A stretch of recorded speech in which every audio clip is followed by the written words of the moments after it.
that are a little more housekeeping.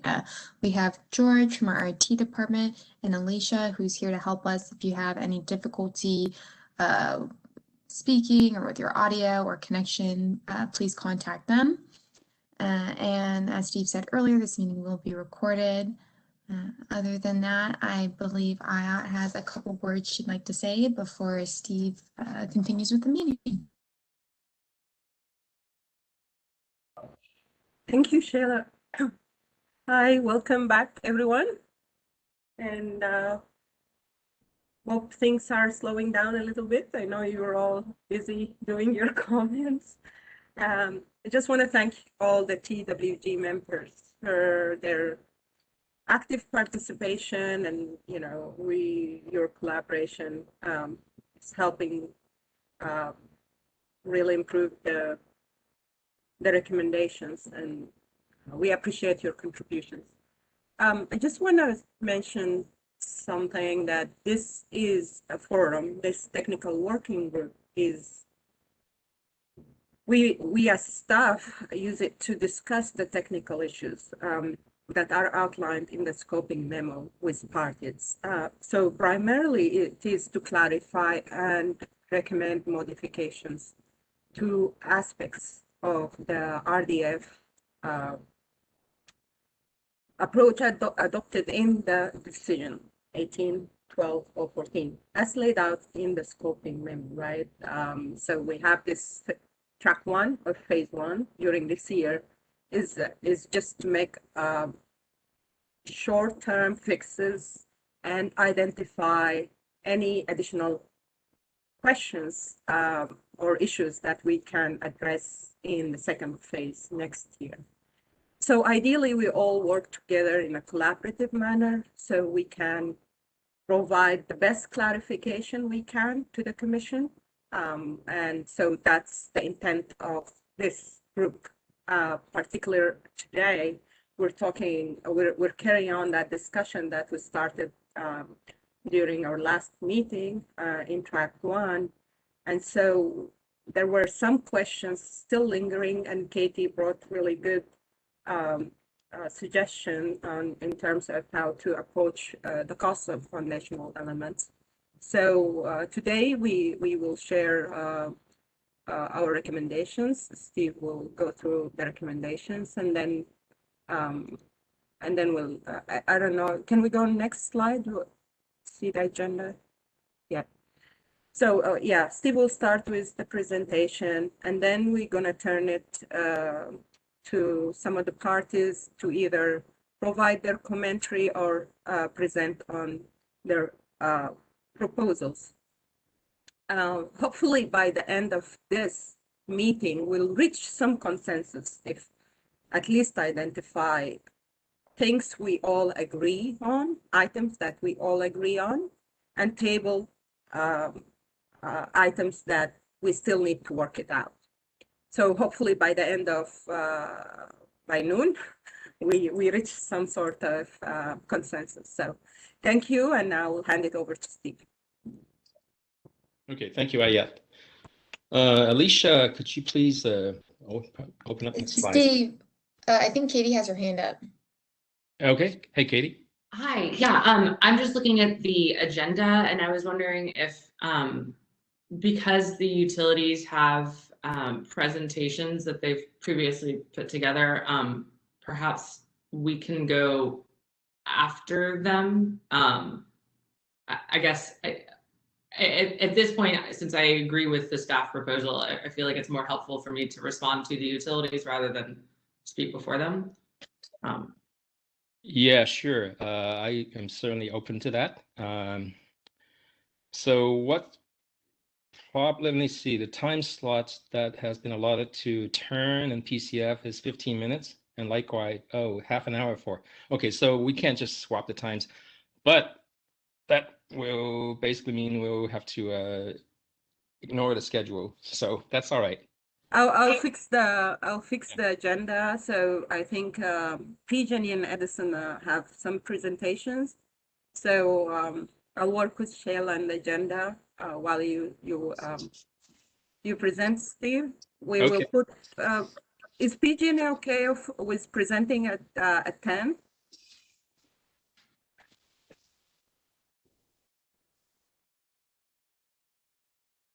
I don't hear. Oh, sorry, I had to Vincent? get off mute. Yeah, this is Ken. Yeah, I think we are more than fine moving up. Okay. And This is Chris. I'm sorry, this is Chris with Edison. It may be the simplest thing might be, since the current order of the agenda is PG&E, then Sempra, then SCE, we could just everybody move up by 15 minutes. So we still have the same order of utility, and and PCF could just go immediately after SCE.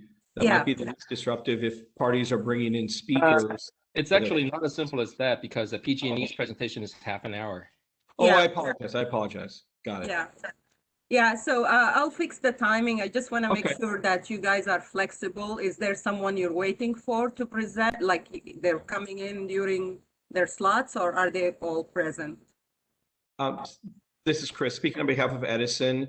While there may be others that might jump in during the Q&A during the course of the day, I will be the only speaker for our slides. I'm here for the duration of the TWG, so anytime that staff wishes me to go, Edison is happy to do so. Oh, thank you so much. And Sempra is okay, yes. Right? Hi, this is Chris Baker representing SoCalGas and SDG&E. We're flexible, and if preferable, we'd like to go possibly after the presentations made by PG&E and SCE. So we're flexible. Sure. Okay, cool. Thank you so much. And this is Melinda Dickens from PCF. I like that approach. We could also just switch the turn in PCF with the SCE.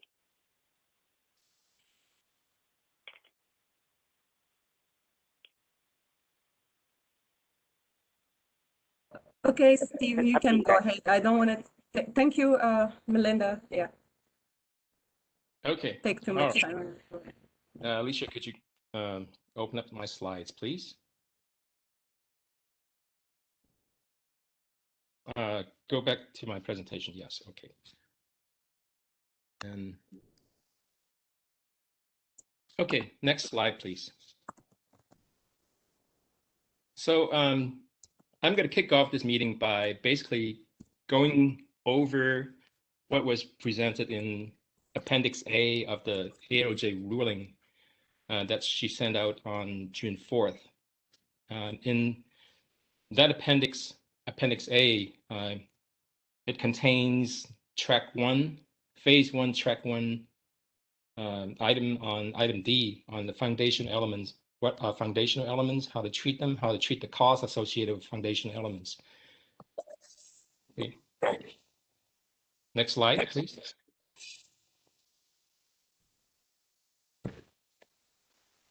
So the that proposal on June 4th contains a definition for the foundational elements. So foundational activities and programs, as stated in the staff proposal, are initiatives that support multiple mitigation programs, but which do not directly reduce the consequences or reduce the likelihood of a risk event. Foundational activities support or enable utility mitigation programs or improve utility operations, but do not in and of themselves directly reduce safety risk. So I want to point out that there is some similarity between the definition of foundational elements and cross-cutting factors, as the term cross-cutting factors are defined in the utilities RAMs. There are differences. Foundational activities are those that support reduction of risks, whereas cross-cutting factors are factors that can influence consequence and likelihoods, whereas foundational activities do not directly affect the consequences and likelihoods. So I just want to draw that comparison. Next slide, please. Okay. In the staff proposal, and I have just presented a definition for the foundational activities term. And in the staff proposal, there are 3 additional items. The first one is There's a lot of background noise. Someone has an open mic. Could you please reduce, mute the mic, please?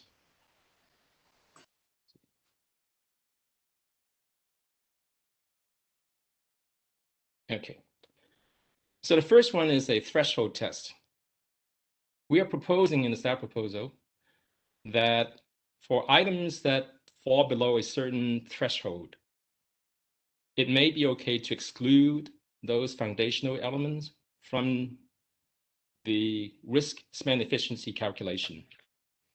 All right. It seems like someone, Edward Lopez, would you please mute your mic, please? Okay, there we go. Thank you very much. So that's one element of the proposal, a threshold test. Now, the threshold has not been defined, and we're open to this for discussion on this particular item. It is possible that the threshold is not one single threshold. It could be a combination of thresholds for all mitigation, for all foundational activities. So this is a complication that we need to discuss and iron out before we can firm up the proposal on how to treat the threshold tests. The second element of the proposal is a sunk cost test. So the idea is that for foundational costs or foundational activities where the utility has already fully paid for the cost of the foundational activity, it may not make sense to include the foundational costs in additional mitigation activities. And I listed in the original staff proposal an example of a building that originally supports two mitigation activities. A few years down the road, let's say after the building has already been fully paid for, the utilities proposes a new mitigation activity that also uses that building, by which time since the building has already been fully paid for, it doesn't make much sense to consider the apportioned cost of the building in the consideration of the RSE. So therefore, it probably should not factor into the consideration of the RSE for that new third mitigation. So it's a basically economic concept of sunk costs doesn't matter. And the third element in the staff proposal is a methodology to apportion the foundational elements costs to the different mitigation activities that are supported by the foundational element. Next slide, please. So on this slide here is, so I presented two slides, two methodologies on how to apportion the foundational costs to the mitigation programs. And on this slide here, I'm showing the first method. And I'm using an example of only two mitigation programs. Of course, this concept can be expanded to an unlimited number of mitigation programs. So I'm just using a two mitigation program example to simplify the concept. So this method here uses the relative cost of mitigations compared to the total mitigation cost. And basically the term MC1 divided by MC1 plus MC2. MC1 plus MC2 is just the total mitigation cost of all the mitigation programs supported by the foundational activity. And I'm using slightly different notations from what was presented in the staff proposal, but I'm sure you're all smart enough to understand what those terms are. So the notations are the same, are different, but the equations are exactly the same. I have not changed anything.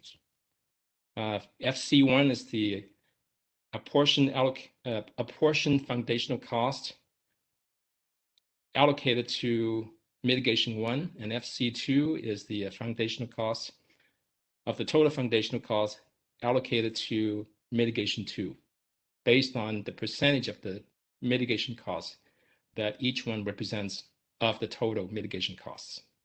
And one complicate the at the bottom of the screen here, I listed several complications, potential complications in this discussion. The one complication is when we look at mitigation costs, are we looking at discounted cost or nominal cumulative costs over the term of the GRC, or perhaps over the term of the lifetime of the asset being installed? For example, the building, it could last for 50 years, 30 years, whatever it may be. Or are we looking at just the test year only costs? So those questions have not been answered, and they will need to be answered in order for this whole concept of how to treat foundational costs can be finalized. Another complication is if we are going to use a discounted cash flow, a discounted cost to get the present value of the mitigation costs, what interest rate should we use? What is the appropriate interest rate to do the discounting? And then another potential complication is the concept of allocating, apportioning the mitigation costs assumes that all those mitigations that are proposed, that are supported by that foundational activity, are approved as a portfolio, that they all go through. If M1 is approved but M2 is not approved, then the whole concept falls apart. So it's a complication. We can get around this complication by requiring the presentation of the RSEs. That one that includes the foundational allocated foundational cost. The other one includes no allocation. So those are potential solutions to this complication. Next slide, please. So the second method to allocate the foundational costs is to apportion the foundational costs based on the relative percentage of the risk reduction benefits of the two mitigation programs. Again, this example is limited to just two mitigations, but the concept can be expanded to an unlimited amount of mitigations. And again, the notations are slightly different, but slightly different from what was proposed in the ruling, but it's the exact same formulas.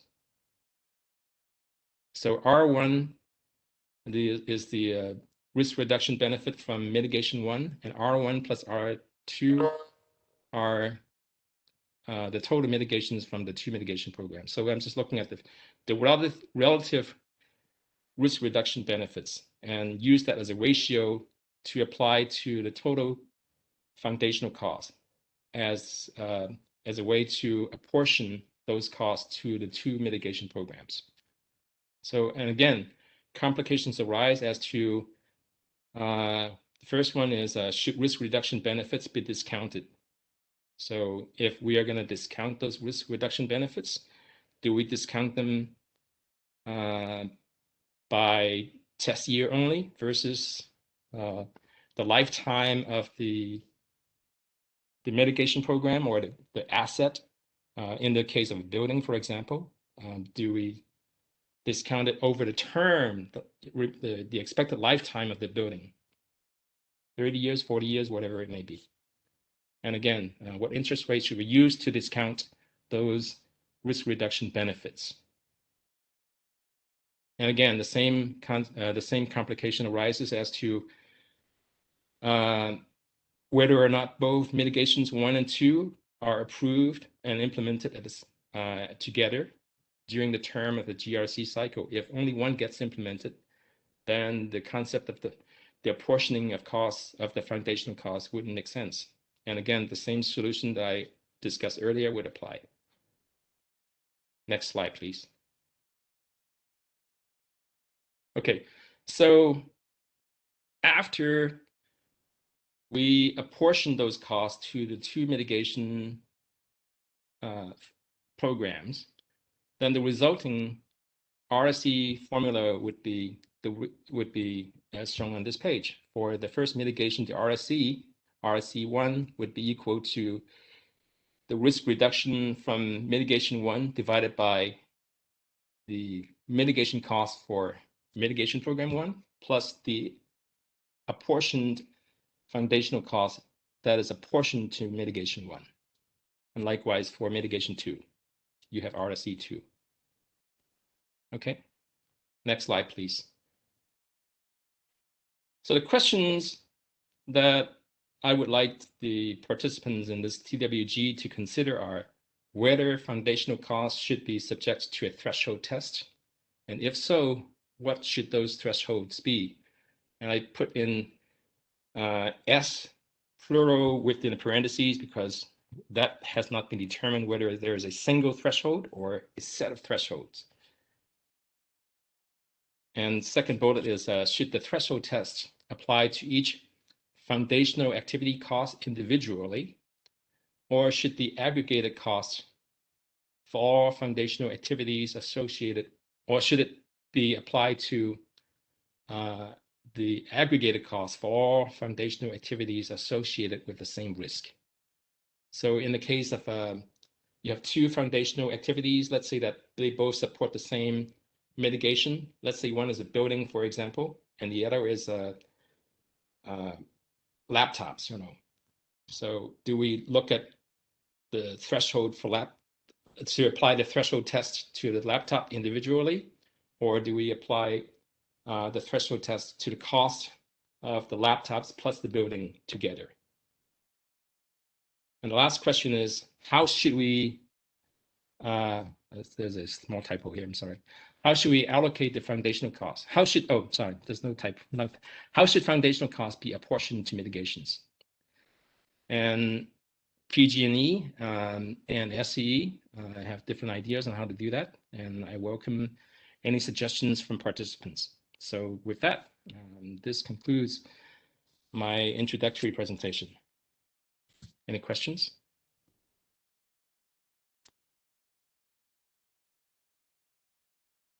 Yes, Steve, this is Chris Baker with SoCalGas.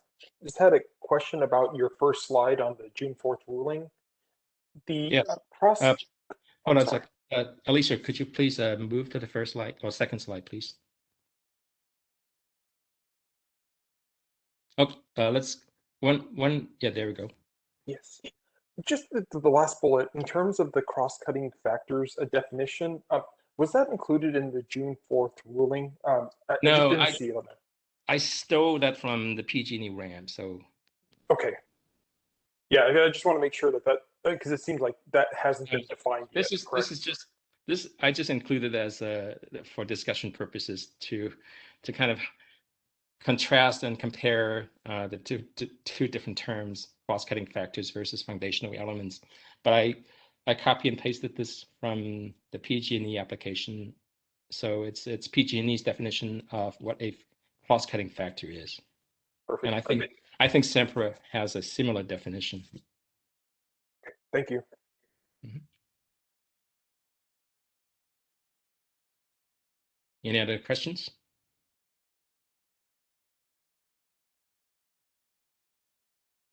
Okay, then we can move on to with no further questions, we can move on to the next presentation. And is it PG&E? Shayla? Yes, we just, Ayat and I just finished updating the agenda. I'm just about to send it around to everyone shortly. We have, just so everyone knows, we have PG&E coming up from 10 to 10:30, then SCE from 10:30 to 10:45, and then SEMPRA commentary from 10:45 to 11, and then Turn and PCF from 11 to 11:15. So you should be hitting your inbox shortly. With that, Vincent, if you want to begin. Thanks, Shayla. Good morning, everyone. Thanks for giving, Vincent here from PG&E. Want to thank SPD for the opportunity for us to present our proposal at this workshop, work group. If we could move on to the next slide, please. So this slide kind of presents an overview of PG&E's position on the foundational programs. The first item, we do agree with the staff proposed definition of foundational programs. Foundational programs are activities or initiatives that support multiple mitigation programs, but do not directly reduce the consequences or reduce the likelihood of risk event. One thing that we do have a difference of opinion in is that we believe that foundational costs should not be allocated to individual mitigations. And the reason for that is we find that both method 1 and method 2, at the end of the day, I think that everybody would agree that they're somewhat arbitrary. For example, using method 2, apportioning it based on the risk reduction score. I mean, if we had a better way to do it, I'm sure we would do something better than that. But I think, because of the arbitrary nature of both of these allocations, our concern is that the downstream effects, and we can think of a couple already. I can think of a couple already. We're kind of worried about, how these allocations, number one, they're going to be difficult to track. Number two, if there are going to be any downstream repercussions that we just can't see right now. And, having to come up with allocations, I think, increases the likelihood that, we'll have some unintended consequences for RSE scores as we work through the proceeding, right? As we develop the framework. We do like the idea of a threshold test, and we've proposed one that consists of 2 parts. And the first part is to determine whether the foundational program, I'll get to more of this a little later, but the first part is basically to determine foundational program if it's really a kind of safety related program. And then the next part sets the threshold amounts for what should be included in terms of calculating RSEs for these foundational programs. And then finally, for foundational programs that do meet the threshold test, they pass both part 1 and part 2 of our proposed threshold test, then we propose calculating what we call a portfolio RSE. And this basically, we'll get to it later, but it doesn't require any allocation methodology. And so we feel it's simpler. I think it avoids a lot of the issues that Steve had brought up. So, I think the simplicity, especially in terms of how complicated the SMAP framework is already, I think simplicity is a virtue that we want to try to maintain throughout all of our calculations. Shall we move on to the next slide? So first off, I should say, are there any questions? Okay, let's move to our threshold test. So as we spoke about earlier, we do agree with the definition. So the first thing we want to discuss substantively is the threshold test. And the threshold test, we're thinking that it should consist of 2 parts. And as I talked about a little earlier, you can see what the first part consists of, right? Basically, if the utility will incur the cost of the foundational program, regardless of whether the enabling mitigations are funded, then the cost of, oh, I'm sorry. No, don't skip. Can you go back, please? Thank you. So I'm just reading from this definition here. If the utility will incur the cost of the foundational program, regardless of whether the enabling mitigations are funded, then the cost of the foundational program should not be included in the RSE calculation. So for example, I mentioned here, like if we're obtaining general fleet vehicles or general purpose computers that we give all employees, those shouldn't be considered foundational programs, because whether we do the mitigations or not, we're still going to buy those computers for other purposes, general business purposes. Other things that we've discussed is, for example, accounting systems and things like that, right? So those, we need them for once again general business obligations, and whether we do a mitigation or not, we still need those systems. So by right, they shouldn't be considered foundational programs.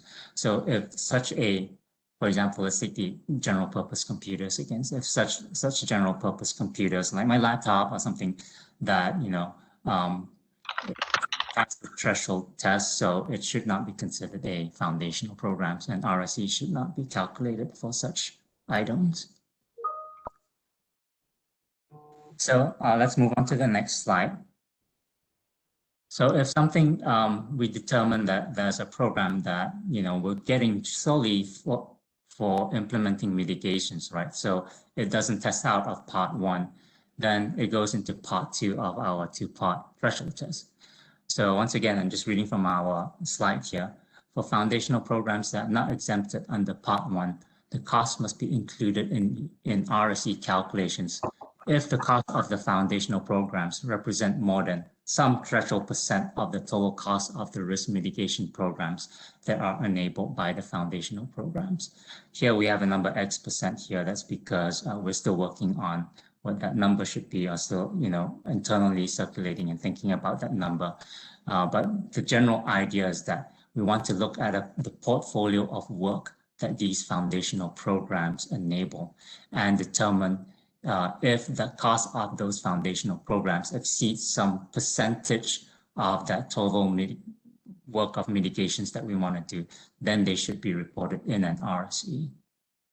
So I have a diagram here that shows you an example of what we're talking about.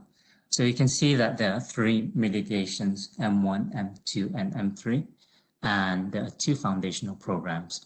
F1 supports M1 and M2, and F2 supports M2 and M3.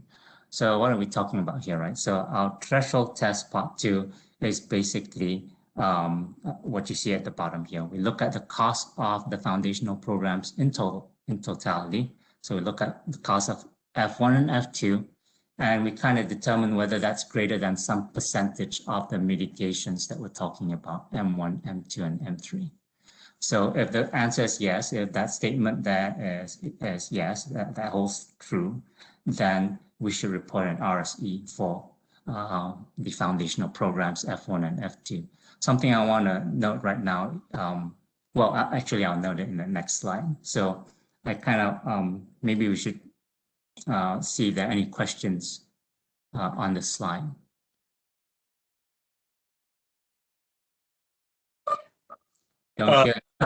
I'm sorry, if you could go back, please, in the slide. So as you mentioned, X percentage or some percentage, can you expand that, like with an example, maybe, just to get a better understanding?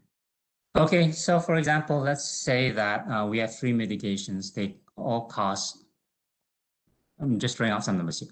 They all cost $1 million. So the total cost of those mitigations are $3 million. However, at the same time, they rely on some foundational programs that cost maybe $200,000 each. So if we set X to 10%, right? So let's say we set X to 10% of whatever the number is. I'm just using 10% in this example. Then 10% of 3 million is $300,000. And our mitigations in total, F1 and F2, as I mentioned earlier in the example that I set up, each cost $200,000 each. So 200 plus 200 is 400,000. 400,000 is greater than the 300,000. And so those should be reported an RSE should be calculated for those mitigations. Does that clear that? Thank you, yeah. Hi, this is Chris. So I'm just curious,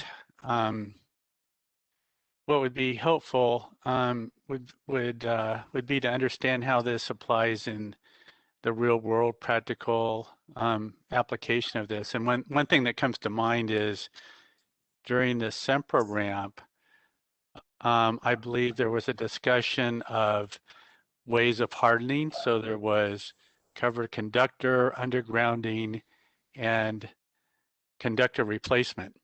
And I believe the conductor replacement was a tiny fraction of the other undergrounding programs. I'm sorry, of the other hardening programs that I just mentioned.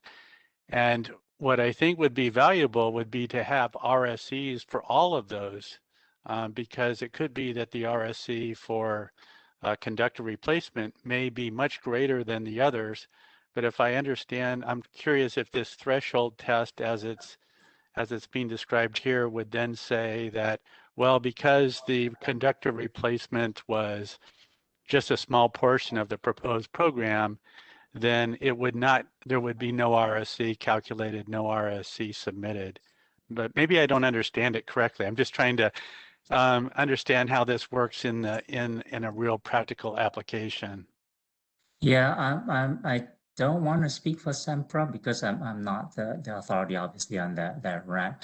But our treatment of those programs are that they're not foundational programs, right? So that they're not, they have RSEs that will be calculated, and they're not considered foundational programs. But that's just PG&E. I'm not speaking for Sempra. Okay, so just to be clear, then, the hardening because by would not be definition, considered foundational. So this threshold would not apply to those programs at all. Yeah, so because those programs don't fit the definition of a foundational program. If you look at the definition, it's basically a program that doesn't reduce likelihood or consequences directly, right? And so that's not hardening. Hardening does have a impact on likelihood. So it's not a foundational program. So those are not part of this. Okay, thank you, Vincent.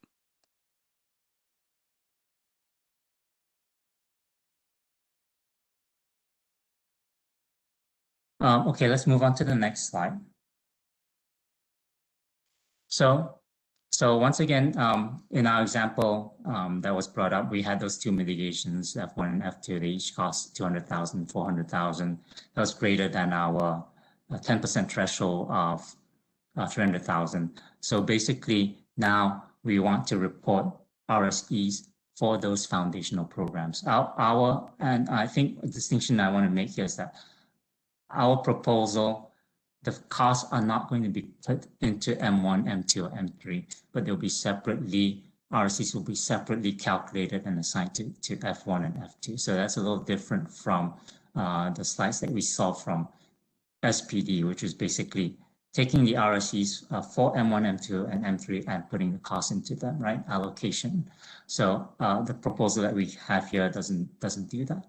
So let's see if in our particular example, yes, we need to calculate RSEs for F1 and F2. So how do we do that? We're proposing that both F1 and F2 have what we term a portfolio RSE, in the sense that it's the RSE of the body of work, including the foundational programs that's enabled by F1 and F2, right?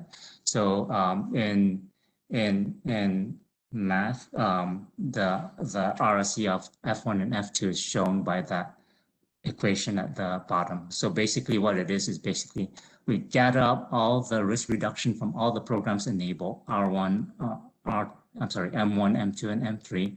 RR stands for risk reduction. So risk reduction of M1, risk reduction of M2, risk reduction of M3, gather that in the numerator, and we divide by the cost. And the cost should include all the costs of not only the mitigations, but the foundational items itself. So we have the cost of M1, M2, M3, and F1 and F2.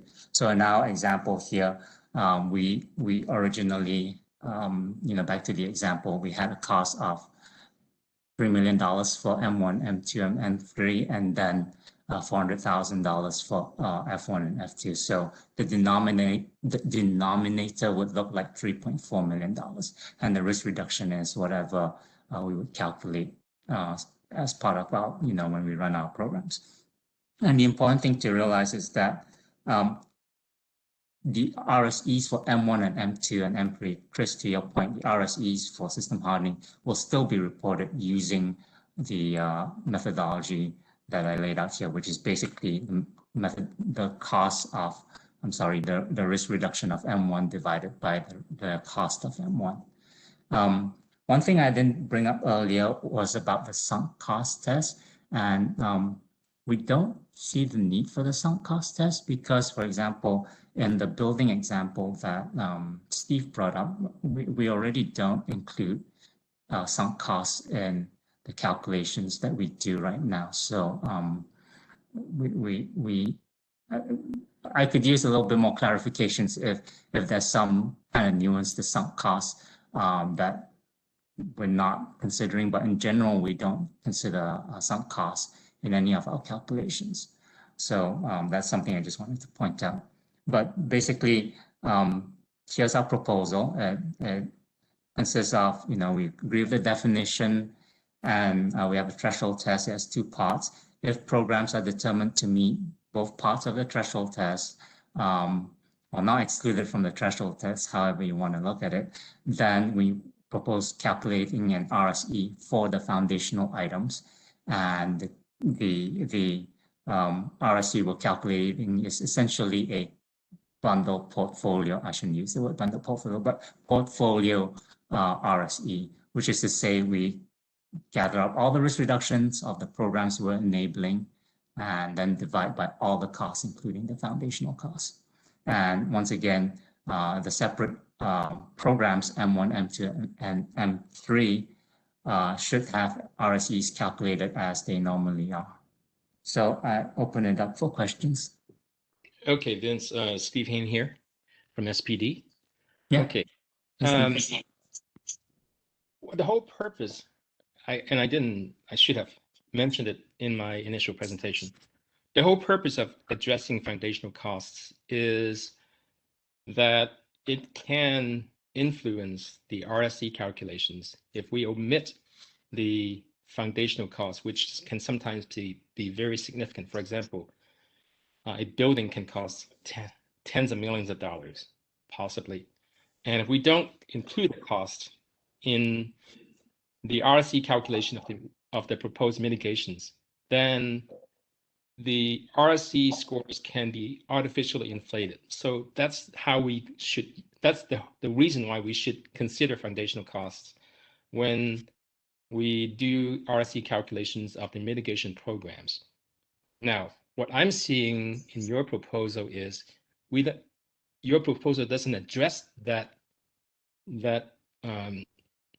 reason for considering the foundation costs. First of all, we don't look at, I'm not trying to attack your idea. I'm just give my thoughts on it. So RSE, in your RSE portfolio, we don't approve mitigations on a portfolio basis. We look at each mitigation program, each mitigation proposal individually. The Commission never approves a suite of mitigations as a portfolio. To me, that concept just doesn't make sense. And also, if you look at the last line here, that RSE calculation by ignoring the foundational costs still does not address the gap we have in the whole RDF, MAVF concept of how to correctly recognize the true cost of a proposed mitigation. And I agree with you that there's a lot of arbitrariness in either of the methods that I proposed. Neither one is necessarily true. It's just, those are just ideas I'm floating around for discussion. You're absolutely right in making the observation that those are totally arbitrary allocations. But be that as it may, having at least a method, whatever that method may be, to recognize the foundational costs and allocate those costs to the mitigation programs is better than having no method at all that totally ignores the true cost of the foundational elements. So anyway, that's my feedback on it. Yeah. So I mean, a couple of things is I think that we're not ignoring the cost of foundational programs because we do believe that ultimately, when you put together, when you look at all the mitigations, and when you look at risk, ultimately you need to ask the question of like, is all the stuff that we're going to do going to reduce the risk, right? So the idea of looking at, you know, the whole totality of the work that we're proposing shouldn't be something that we put aside. We do need to look at overall, it's like all the work that we're doing, are we actually achieving what we want to achieve? So I think that speaks to basically, that reason speaks to basically why we want to include this portfolio RSE, right? We want to see that, okay, we do all this work, whether, you know, at the end of the day, it makes a difference and how cost effective the whole program is, right? All the stuff that we're suggesting is. And like you mentioned, the allocation is arbitrary. You know, how do we know whether, you know, allocating the cost of the programs in your example of a building, allocating it to by cost, does that make sense? There could also be a lot of programs that are out there that rely on that building, and you know the cost of those programs could change. You know, so does that mean that allocations change as well? So it's just that there are a lot of issues when we go down to allocating the cost to the individual mitigations. There are also issues in terms of how to track them, right?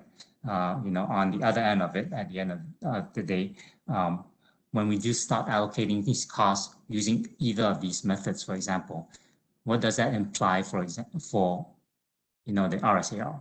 How do we keep track of that? As some of these allocations that we are proposing, for example, method 2, allocating by risk reduction, they change all the time, right? Because the risk reduction scores, every time we run the model, it changes.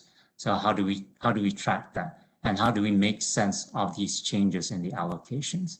So it's and you mentioned all the issues in terms of discounting, so on and so forth. And you know that is we feel is problematic. And the approach that we have here is we should still look at the totality of the work that we're doing, and overall look at the cost and look at that full picture. I hate to be all mathematical about it, but I think what we're proposing is something closer to what we can do in a real rigorous framework. So it kind of, I think it's because at the end of the day, we want to ask ourselves whether we're ultimately achieving our goals of reducing risk overall, not just certain programs, but we need to look at the full body of work that we're doing and making sure that all the programs that we have up there actually do bring the risk down to whatever levels we determine it needs to be, and whether the cost of everything makes sense. So how do you envision the PG&E or the parties in the RAM and GRC proceedings will use the RSE portfolio concept? How do you apply, where do you use the RSE portfolio concept in this equation? Well, so RSEs, I mean, this is something that we are developing out in terms of using RSEs in our you know, our portfolio selection. But overall, we know we want to, and I'm just putting examples out there. You know, we want to, you know, one of the things that we could do is, it's just an example. Once again, I'm not saying PG&E is doing it, but one of the things we can do is we can say we want to try to maximize the risk reduction that we get from our programs, subject to some kind of cost constraint, right? What purpose does the RSE portfolio number serve? How do you use that? It goes to show basically overall how effective the whole set of programs that we're proposing are. That's what it does. But as I said before, the commission doesn't, in the RAM proceedings and the GRCs, the commission doesn't doesn't ever approve a portfolio at a time. You know, we always have that. Let's say it's similar to line item veto. You know, the commission has line item veto. So we don't approve a whole portfolio at a time. It's either yes, the portfolio, or no portfolio. It's always one mitigation at a time. We look at one mitigation at a time based on its own merit. So I'm a little troubled by the concept of RSC portfolio, because we just don't look at things on a portfolio basis when we approve or reject mitigation proposals. I mean, so that's problematic, right? Because, and you just pointed it out, in your case, for example, let's say that you're looking at one program and you decide, and you're testing out one program, there's kind of like a choice that's not really there. In your example, you have a program and you're building a building for it. Well, you can't build half a building. You can't build, 3/4 of a building when you look at that separately, right? So depending on how you apportion the cost. So yeah, either build the building or not. So if you, in your example, if you decide that, oh, this particular program is not something you would recommend, then we still need to build the building, right? So it's like that circular loop is the kind of pitfall we get into. Yeah. The I solution. Oh, let me finish the thought. Yeah, please. Is that okay? Yeah. Anyway, so the solution to that problem of partial approval of a portfolio is we would ask the utility to present RSEs, one, not including the foundational costs, and two, including the total foundational cost to that particular, assign all foundational costs to that mitigation. So you have two numbers for each mitigation. You have two numbers. One ignores foundational costs, and two is all foundational costs get folded into that particular mitigation. So that way, there's no, in case the mitigation, not all mitigations go through, not all mitigations get implemented, we can still look at two numbers and see how things will play out based on those scenarios. Well, I mean, if that's the case, then we don't need to do the allocations, right? Because you can calculate the bookends already with the information you have.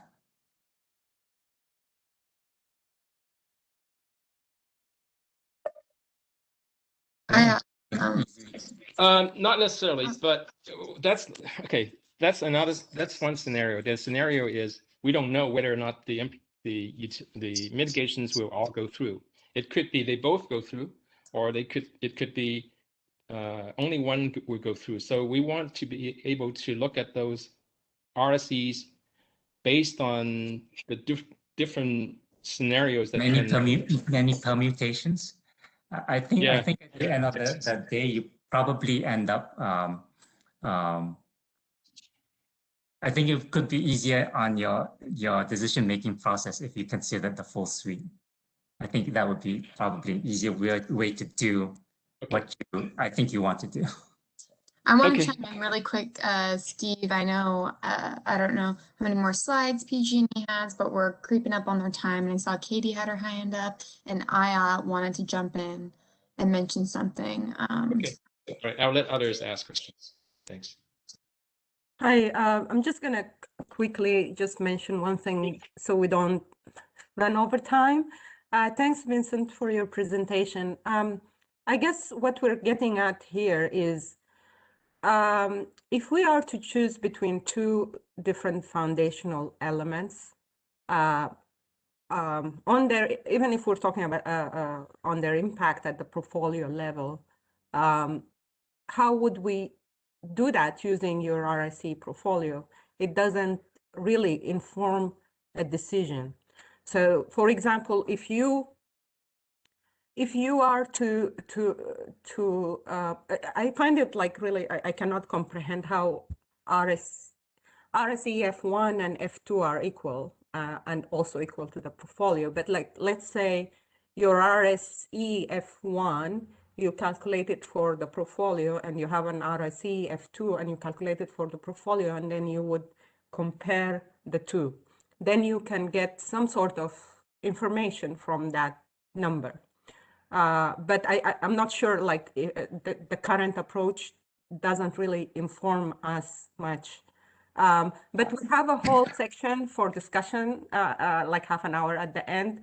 So if you have a quick response, yes, I want to give a floor to Katie too. She has a question, and move on. Yeah, quick response basically is once again, you know, that's the trickiness of foundational programs, right? We're saying that F1 and F2 are interrelated. If you take one block away, let's say you do take F2 away, you say, oh, you know, F2 is just too expensive to do. In our example, it was $200,000 each, but maybe F2 is $2 million and F1's 200,000. If you take one block away, right, then basically you're going to have a different set of work that you can do. Your portfolio is going to look different. So ultimately, it becomes down to comparing the effectiveness of different bundles of work. If you took F2 away, you couldn't do M3. So basically, and you can't even do M2. So you have a very different set of work that you could do. You can only do M1. So you need to compare all the different viable alternatives that are out there. And, you know, to Steve's point, looking at M1, M2, M3 doesn't give us any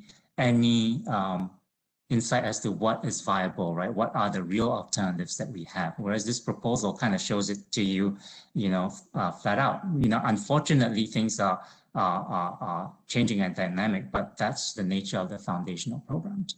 You can't just remove one and assume that the others are going to be just as effective, or they're going to be doable to start with in the first place.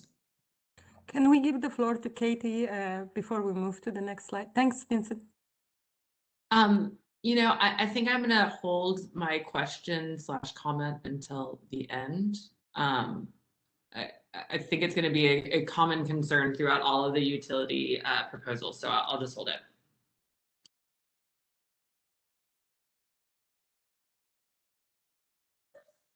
Any other questions? Okay, that does it for me then.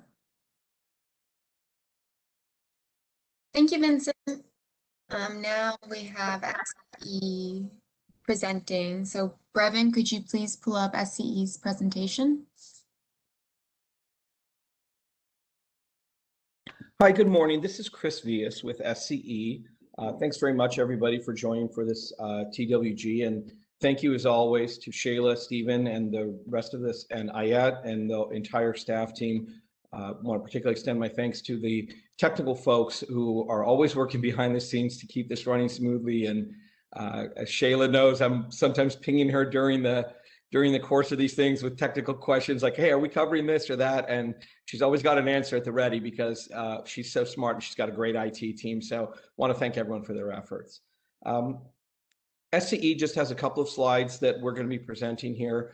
Some of them will touch on items that have already been thoughtfully raised by parties because we all kind of sent in our decks and we're kind of seeing each other's here at sort of a later period in comparison to the start of the TWG. You know, some of this may overlap a little bit with others, even if there are some nuances perhaps to SCE's position. What I'm going to do for our friends at this TWG that might be listening just on audio is I will slowly enunciate the title of each slide before I go into the slide. And if anyone is having any difficulties following by audio, please feel free to let the SCE folks know or let our very excellent staff team know here, CPUC staff, and we'll make sure that we can help you on where you need to be here. All right, so we're going to be talking again about the treatment of foundational activities here. And if we could go to the next slide, please. So the next slide is titled Overview. And in essence, we want to start with kind of a threshold question that really relates to what we're leading up to here in this particular set of TWGs, which is what is it that would be contouring what staff does and does not propose for inclusion in a PD in this proceeding. And we feel that parties would really benefit, not just SCE, but obviously all parties, from guidance from staff on how will this work stream look for purposes of the PD. What I mean specifically is, are we, when we're looking at potential methodologies, et cetera, will the proposals that staff proposes for the PD consist of items that are agreed to or consensus has been reached by parties, or is this going to be something that is a, quote, dictated solution, where the idea is, even if there's fundamental disagreement amongst the parties, there would be a proposal made that is proposed for inclusion in the PD, despite the fact that there is not consensus on it, and in fact, there may be strong disagreement. And it seems to SCE that if it's about things that parties reach consensus and agreement on in the traditional technical working group approach that the CPUC has used in so many proceedings in the past, then it seems like we've got a good track and a good record to do so. If it's the latter, though, a so-called imposed solution where some parties may fundamentally disagree with it, then there are questions about whether there has been a full record built up for something that is a dictated and potentially evidentiary-based solution, or purported to be. I would say on behalf of SCE, we thought Ayet's comments at the start were very helpful, and it seemed to me at least that she was indicating that what staff was leaning towards was the idea of proposing for inclusion in the PD what parties have agreed to or reached consensus on. And perhaps either now or during the discussion element, would really like to understand, is that what we are doing going forward? Is that the consensus view of staff? That would just be very helpful, I think, for all parties. Thanks, Chris. I just want to jump in quickly so we can move on. We have limited time, unfortunately. As I said at the beginning of the meeting, the idea of the TWG is to discuss these technical questions and try to resolve as many of them as possible through a consensus approach. However, if there is no consensus, we still need to address them. So we will be proposing something, right, to the commission, and you guys will have also a chance to comment. And we, at the end of the day, the commission will decide on what policy to adopt, and that's our typical approach in the commission.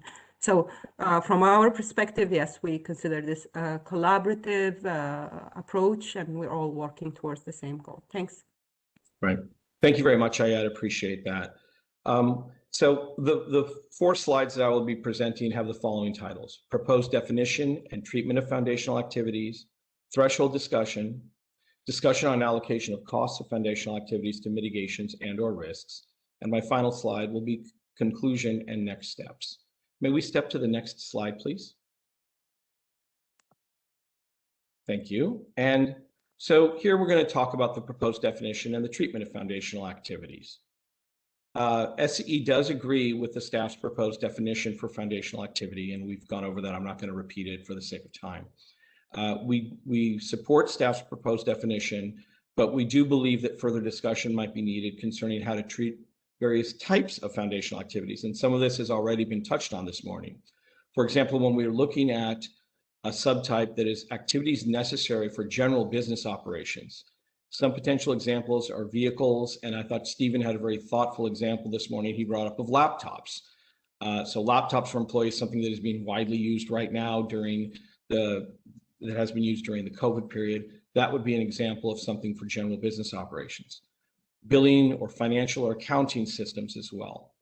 The proposed treatment in a risk decision framework that SCE has is that such costs should not be included in RAMP or allocated to other mitigations because they're not being done necessarily specifically to mitigate risk or address them, but they are necessary for the utility to carry out its franchise obligations to serve. Now, of course, there is a check on such operations, and that check is reasonableness review, which is conducted in the GRC or in other application proceedings, but primarily in the GRC. The next subtype would be activities that directly enable other mitigations. A potential example would be weather stations. There, SCE believes that it might be productive to generate an RSC if feasible, and if combined with another activity, or to allocate costs or mitigations, et cetera, if feasible. And for efficiency and transparency, we do agree that the endeavor could be subject to a reasonable threshold test if there can be some consensus on what would constitute such a reasonable threshold test. And the last one is activities that indirectly enable other mitigations. Some examples might be the Technosilva fire modeling or different types of pilot programs. There, it's not a matter of can we cobble together an SCE, but the question is, can we calculate a meaningful RSE? Also, we would note that it might be possible to allocate such costs over other mitigations depending on the particular activity. So it would be hard to have a blanket rule on allocation over other mitigations. It really will depend on the specific activity. May we move to the next slide, please? Thank you. And this next slide is titled Determining Thresholds for Foundational Cost Allocation. SCE does agree that some type of threshold test may ultimately be useful, but we would note that we have not yet completed the preparation of the ramp that's coming up for us, and that ramp will of course be the first one that is actually governed by the terms of the SMAP settlement agreement, which was reached by parties after an extended period of negotiation, back and forth, and record building. So logically at this juncture, it's hard for us to provide concrete and informed recommendations or to react to others' recommendations on how best to treat these activities. We think a sturdy foundation of data from actually going through the ramp and working through and then getting reaction would be more, put us in a better place, in order to do that. We would, though, in the spirit of cooperation and transparency, we note that if a threshold test does need to be established now, then it appears that line 28 of the backstop in the settlement agreement does appear to provide one that seems worthy of examination by stakeholders. And that suggested threshold is a cumulative $75 million threshold over 3 years for capital programs. And then for expense programs for O&M, it would be $15 million in the test year. And then we've sort of gone over that, as I said in the overview, that we have a somewhat limited record here in phase 1 of this proceeding, and SE strongly believes it would be premature to unilaterally impose threshold tests and the like based on just 1 or 2 technical working groups. It's one thing to do something that's agreed on or consensus reached, but an imposed solution based on that seems to run contrary to TWGs. And again, we believe that until something is fully vetted, given that our ramp process is underway, our preparation is well underway, we should not be a test case for them in what is already an in-progress ramp. Can we have the next slide, please? Thank you. All right, this slide is titled Allocation and Apportionment of Foundational Costs to Different Mitigations. As has been gone over earlier, staff proposed 2 methods for the parties' consideration. Similar to what has been said already, we very much appreciate staff's efforts here. We do think any such methodologies may necessarily be subjective, not saying they're wrong, they're just necessarily subjective, and they could lead to a distortion or a dilution of RSE results. We believe that finding a productive allocation approach might require some additional studying, and that could prove costly. And it also is important that it not be something that is contrary to being productive in this area. We also think that an allocation methodology that's adopted could present some challenges and some inconsistencies, perhaps, when we're presenting costs and RSEs in the general rate case. So the idea is, if you have an allocation methodology, could that be somewhat of a challenge then for the clear translation that the commission looks for between the ramp and then the GRC 1 year later? And then, of course, any methodology really needs to be consistent with the guidance or requirements that are found in the context of the wildfire mitigation plans, because we need to minimize differences as feasible between modeling and reporting between the WMP and the ramp. Ultimately, we feel that for the sake of transparency and efficiency, in providing the most effective product to the Commission, each IOU should have a certain degree of flexibility in determining what specific allocation methodology aligns to the particular risk analyses that the IOU performs in its ramp, and that allows for that clear translation from the ramp to the IOU's subsequent GRC. These things are complicated enough as it is, and anything that is contrary to the two sub-bullets I mentioned there could be counterproductive rather than productive. Next slide, please.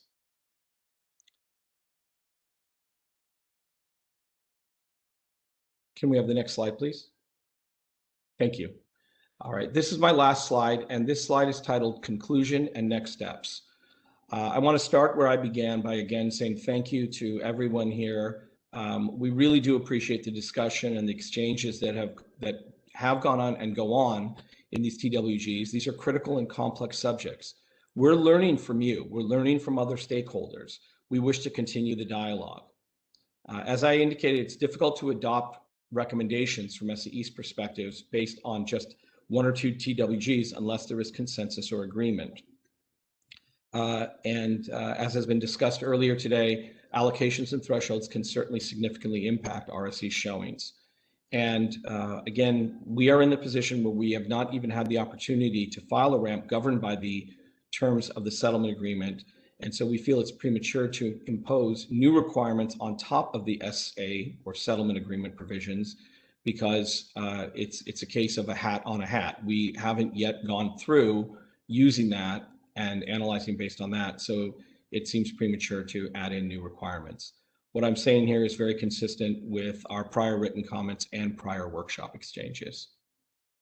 That concludes the prepared part of my presentation. Thank you again. Thank you, Chris. I just want to follow up quickly before we move to SEMPRA,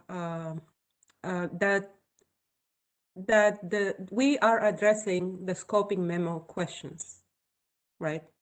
For Right. phase 1 and phase 2, and there are discrete questions with respect to these topics. So we're not imposing anything new. We're just really addressing the questions, and the Commission is the one that adopts Right. recommendations and clarifications. Right. And I did not mean to suggest that by staff bringing up and proposing addressing the questions, that's in any way unilateral or an imposition. It would only be if, as a result, if a purported solution is imposed, meaning a new requirement, that could be something that would be arbitrary, but certainly not. You know, SEE is completely supportive of staff's approach in taking the specific questions from the scoping memo and putting them before the parties. Yeah, as I said, there is nothing staff imposes. We provide recommendations to the Commission, and the Commission makes the decisions. Right. Thank you. Of course. Thank you. Thank you, Chris. I believe next, if anyone has any questions or clarifications for Chris, we could probably hold them off until the discussion section so we can move along and try to stay in line with our agenda. So could we please have the speaker from SEMPRA? Thanks, everyone. Mm-hmm. Thanks. Hello, everyone. This is Chris Baker. I'm the Enterprise Risk Manager representing SoCalGas and SDG&E.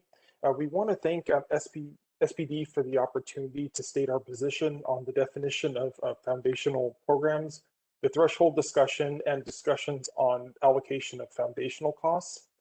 In our 2021 ramp filing, we looked at all of our controls and mitigations and attempted to provide RSCs. We agree with SPD's definition on foundational programs, and that definition is initiatives that support multiple mitigation programs, but don't directly reduce the consequences or reduce the likelihood of risk events. Foundational activities support or enable the utilities mitigation programs and or improve utility operations, but do not in and of themselves directly reduce safety risks. And we're in agreement with that definition. Now, in terms of the foundational programs, we performed an analysis of our controls and mitigations and looked at the foundational programs definition that was provided by SPD. And approximately about 30 of our programs for SoCalGas and SDG&E kind of fit that definition. And the overwhelming majority, about 20 of those 30 foundational endeavors, had relatively small costs. And from our analysis, we determined that if we were to have a cutoff threshold with an agreed upon a dollar amount, it would make the most sense to the utility, and it would allow us to focus our efforts on calculating RSCs for the foundational programs that would require the most capital and O&M expenditures. And that is SoCalGas's and SDG&E's opinion on the matter. Thank you, Chris. Thank you. Next, we have Turn and PCF's commentary. So if Katie or Melinda would like to begin, that would be great. Melinda, I'm happy to go or happy to let you go, whichever you prefer. Go ahead, Katie. Either way. Okay. I think, you know, throughout this process, we've said that we think it's important to score those costs that are, one, particularly large, and two, the utility is arguing are required to implement mitigations. And I think the thing that has struck me as we've gone through this conversation today is especially the second part of that sentence. If a foundational project is required to implement a certain mitigation, it seems to me as though that cost should be included in the mitigations cost.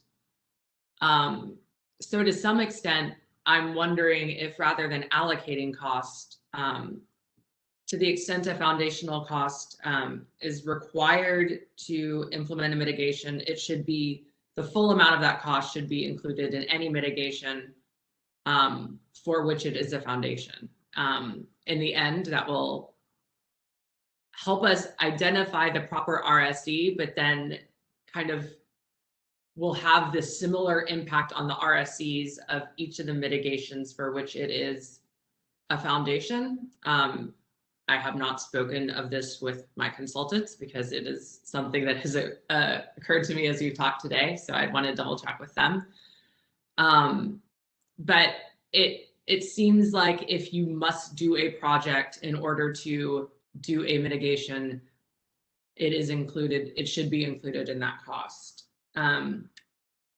I agree with a dollar threshold. I think a question that would perhaps be interesting to have answered by the utilities is for those things that it seems like perhaps the Semper utilities have already done this, for those things that are identified as controls or foundational, you said 20 to 30 of them, or 20 of the 30 were relatively small cost.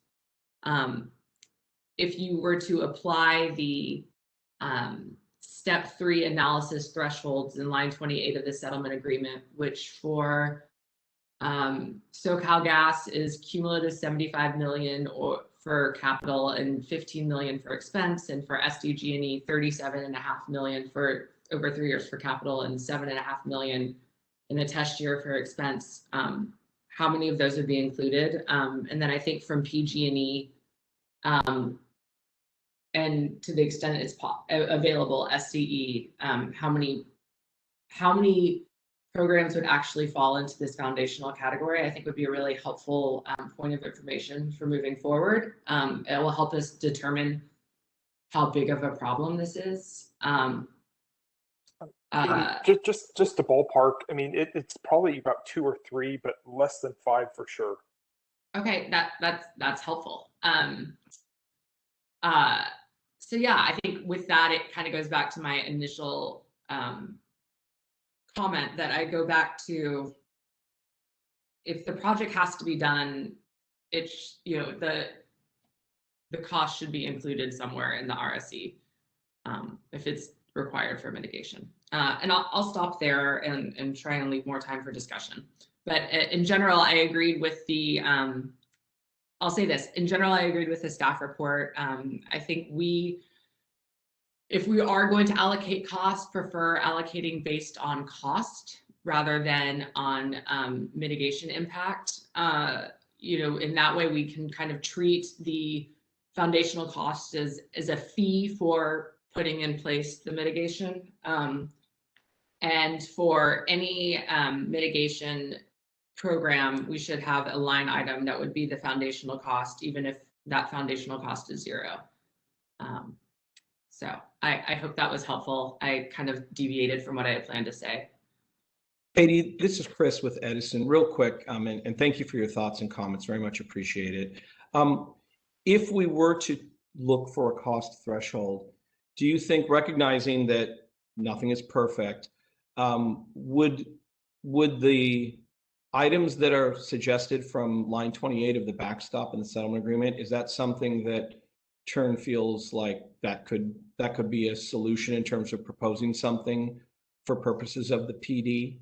Just in the event that one has to be proposed, at least that's something that has been vetted in a sense through the SA process, and parties, at least for purposes of its inclusion in the backstop, were okay with it. Just trying to, in the spirit of the TWG, just. I think that for me, I think that the line 28 thresholds do provide an interesting place to start for purposes of this PD. And that doesn't mean that that's my final answer, forever answer. Of course. It means that as we move forward, I think that that is a useful starting place.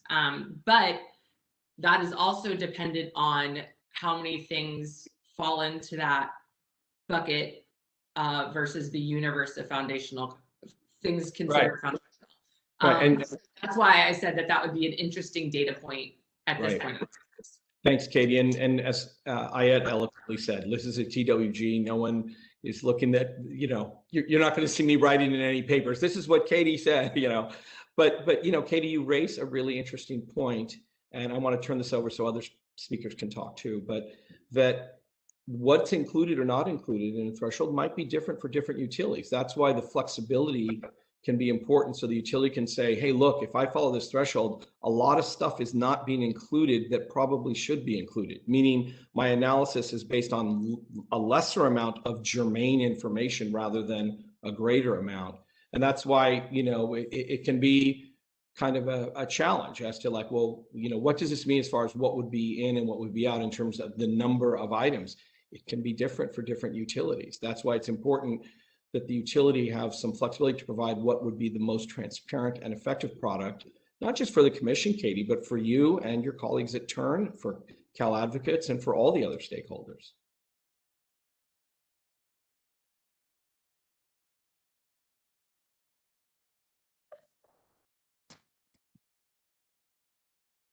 This is Melinda Dickinson from Protect Our Communities.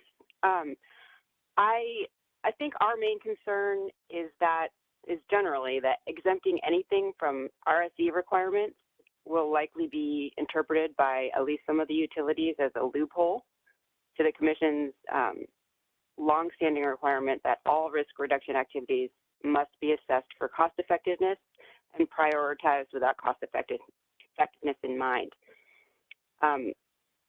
We are concerned that the elephant in the room is what the definition of foundational activities actually means as practical matter. Because when you read the definition, it seems okay, but then when you start applying it, it becomes far more subjective than probably the risk-based decision-making framework anticipates. I mean, we're supposed to be moving toward more data-driven, science-based analyses, not toward more subjectivity. So that's our general concern. But there were a couple of things in the staff presentation this morning that clarified some things for me in a helpful manner, which was, number one, that we are not even discussing the possibility of no RSEs when it's above a certain threshold.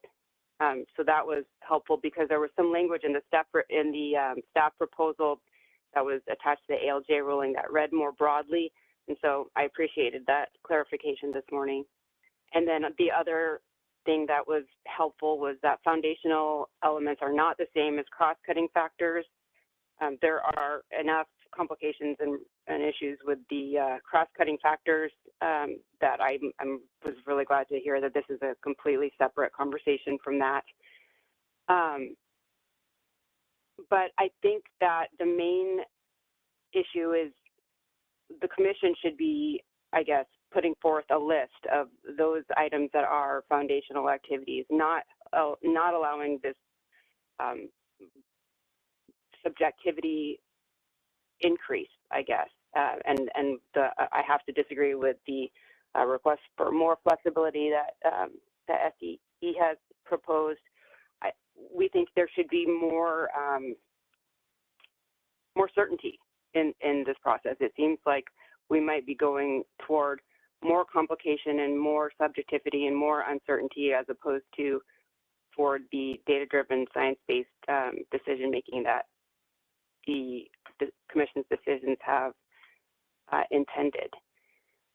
So I think if we, basically the idea was for all of this stuff is to help everybody understand, the Commission, interveners, and the public, how the companies are making their risk decisions and how they're reducing risk, and whether there's a more cost-effective way of doing that, and then to facilitate the GRC review. So when you think of it in terms of, is this something that makes things more understandable? I don't think that it is, and I think that we need to keep in mind that the whole point of this process is so that the risk assessments and the utilities decision-making is more understandable to the Commission and more understandable to the public and more understandable to interveners, so that we can ensure that ratepayers' money is being spent wisely and on the most cost-effective risk reduction strategies. So I guess we are concerned with some of the proposals that have, I guess, suggested that, you know, these complicated formulas, and it just seems like there's just more and more layers that we're adding that make it more difficult to review.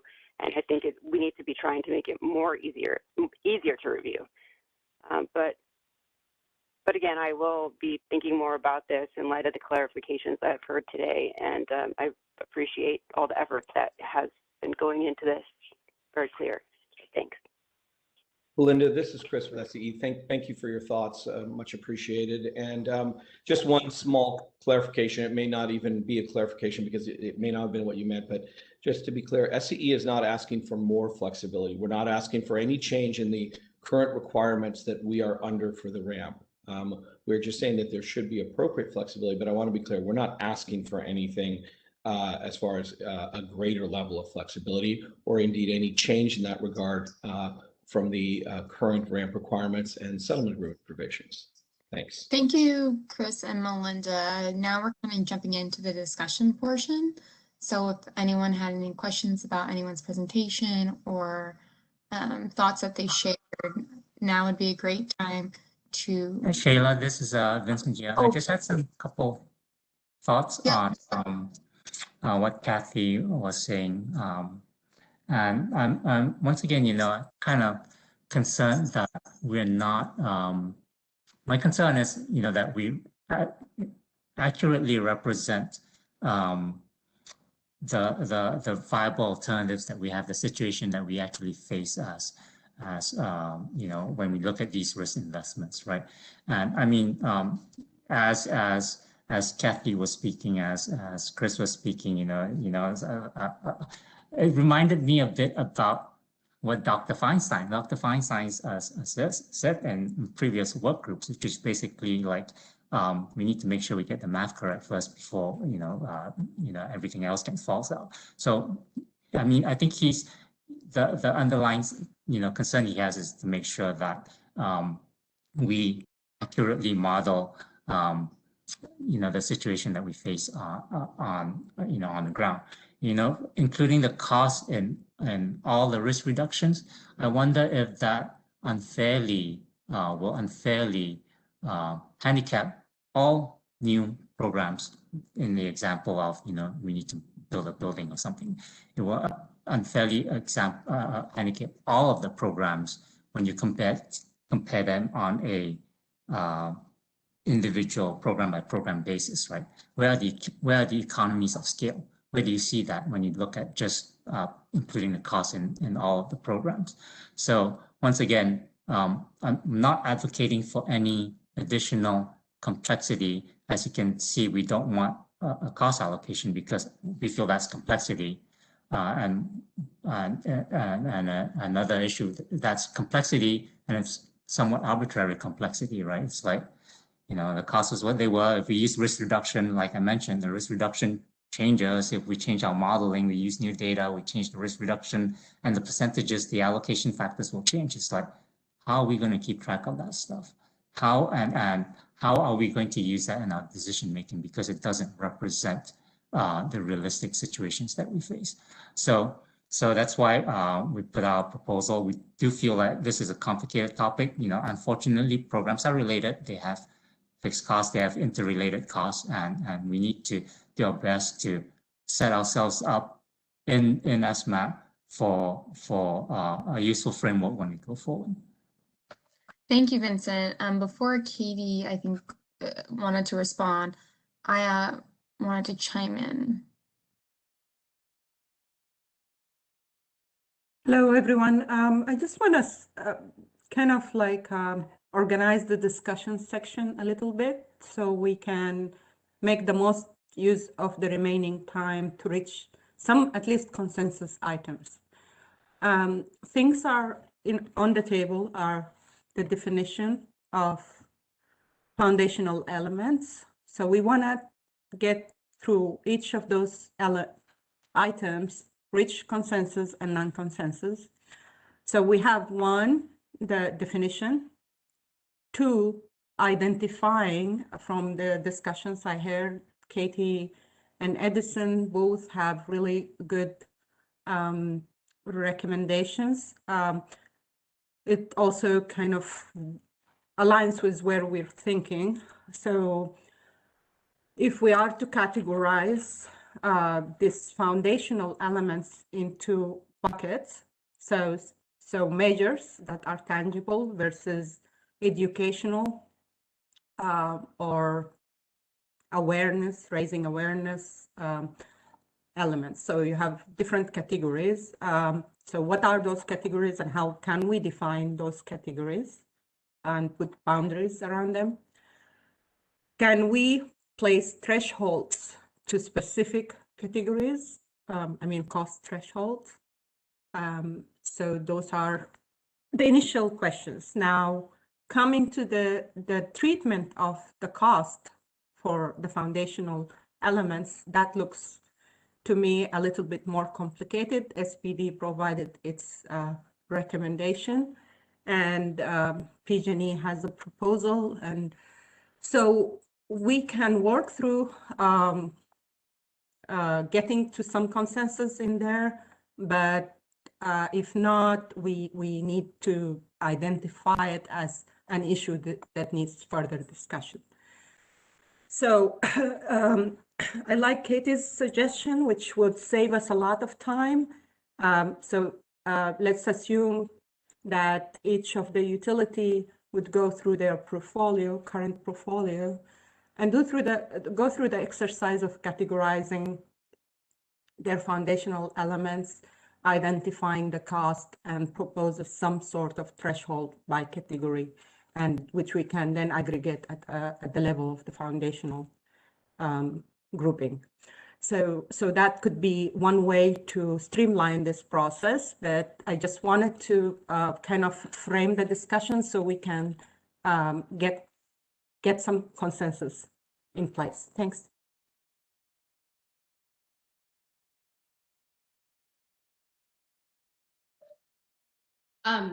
This is Katie. I just wanted to respond. I think that from my perspective, at least, it would be wonderful if we could start with getting that informational point from the utilities. I think, like I said, it will give us a better idea of how big the problem is, and what rules rules could be used to shape how we handle it moving forward.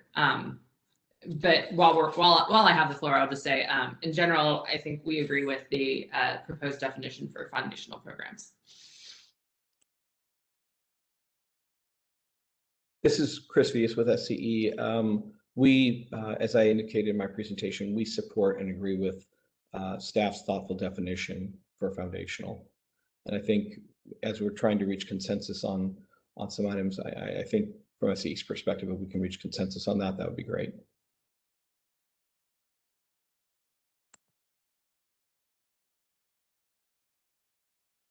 This is Melinda Dickinson from Protect Our Communities. I don't know that we can reach consensus on the definition because at least until maybe we get the informational, the information that Katie has suggested, because, for example, what is something that does not directly reduce risk? When you start using words like directly or indirectly, it's going to open up the possibility of interpretation. And so if we could see first what the utilities are thinking, what different activities the utilities are thinking fit into the definition, that will be revealing and show what, if at all, if it's a great definition, or if maybe there's this vast ambiguity that the utilities are interpreting it differently and it's not what we thought.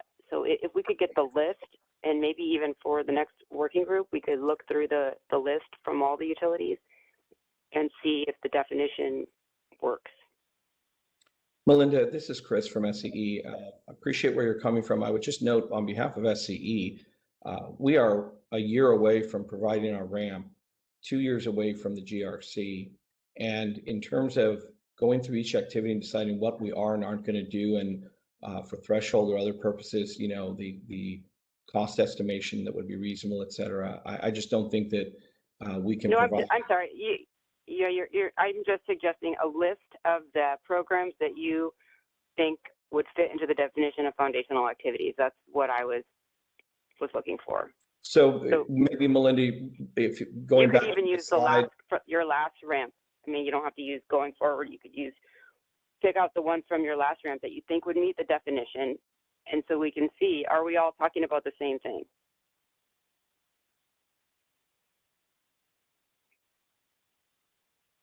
Right, although I don't know if it'd be as useful to be having to, I mean, I appreciate where you're coming from on going to our last ramp, but things may have changed since then. The wildfire landscape has changed, et cetera. And we may not have necessarily broken things out on a foundational versus not foundational basis in our last ramp. Well, I mean, I don't really care what you use. I just want to know what you think is foundational. You're right, Melinda, maybe what we could do to try and, not to put too fine a point on it, but maybe we could provide a more fleshed out version of that slide I presented where we showed what we thought were some good examples of, here's ones that are just general business activities, here's things that may directly enable, here's things that may indirectly enable. We would caveat that it's not exhaustive, but maybe we could put together something that would just serve as more concrete sort of illustration for illustration purposes for what we're talking about here. And maybe our colleagues would have something more specific since they did file ramps that are under the current SA provisions, et cetera. Chris, I just like to, maybe this could go unsaid, but to the extent you would do that, or that's the way that we move forward with SCE, seeing budget amounts or dollar estimates of those projects would be helpful as well to give us, again, an understanding of how big the problem is. But we may not historical what it was last time. Right. I mean, we might be able, I don't know that we'd be able to provide such things because, again, that's essentially saying, show us your ramp cost estimates a year in advance of your ramp deadline. I would hesitate to provide that because then it becomes, well, why was this different when we file a ramp? Why is this different than what you provided back in, May of 2020, June of 2021? I don't think this should be an exercise in SCE having to accelerate a process of showing things that it needs to vet and test before in written form providing to parties as estimations.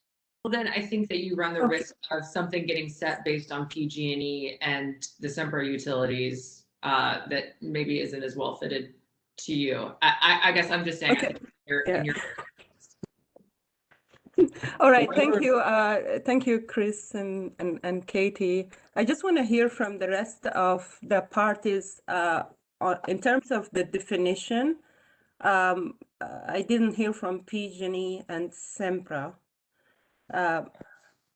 Oh, sorry. Yeah, we support the definition. It was in our presentation, so we definitely support the definition. Okay. That's- And That's Sempra? correct. We do as well. Okay. Is there any other party that didn't speak out, whether they're supporting the definition or not? Okay. We would be okay with it. Okay. Thank you. Thank you, Chris. Okay. So moving on to the topic of categories. Edison presented an approach of categorizing foundational elements. I would like to see if we can go through some setting some definitions around categories of foundations. So the approach would be like how Edison, I don't know if we can pull out that slide where Edison showed examples of foundational elements. That would be helpful for the discussion purpose. Right, so this is the slide that's entitled Proposed Definition and Treatment of Foundational Activities.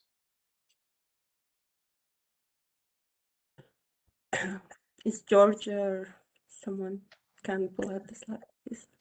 Brevin. Thank you, Brevin. Yeah, the table, I think. Thank you.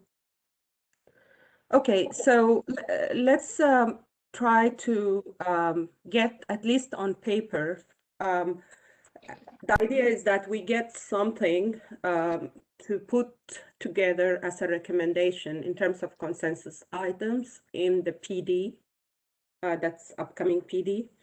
And so we also have a scheduled TWG in 2 days. So I don't know if it's too soon, I guess. It doesn't give you a lot of time to go through a full exercise of categorizing and defining the categories and all that stuff. If we can pull through, do you think this is a viable way to get us closer in identifying clearly the definitions by categories, like categories that, a category that is educational versus a measure like a weather station versus training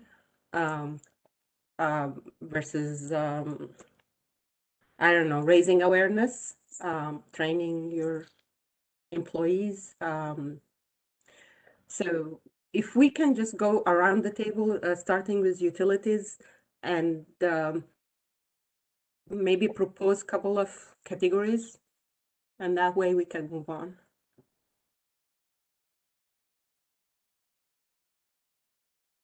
Can I get clarification? This is Melinda from Protect Our Communities. I'm very surprised to see weather stations on here as a foundational activity. This should be, this to me, if a weather station is seen as something that doesn't directly reduce risk, this causes me concern about how many other potential activities would also be categorized like that.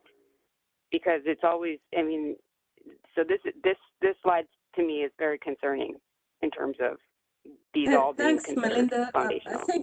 I think it goes back to our proposed definition.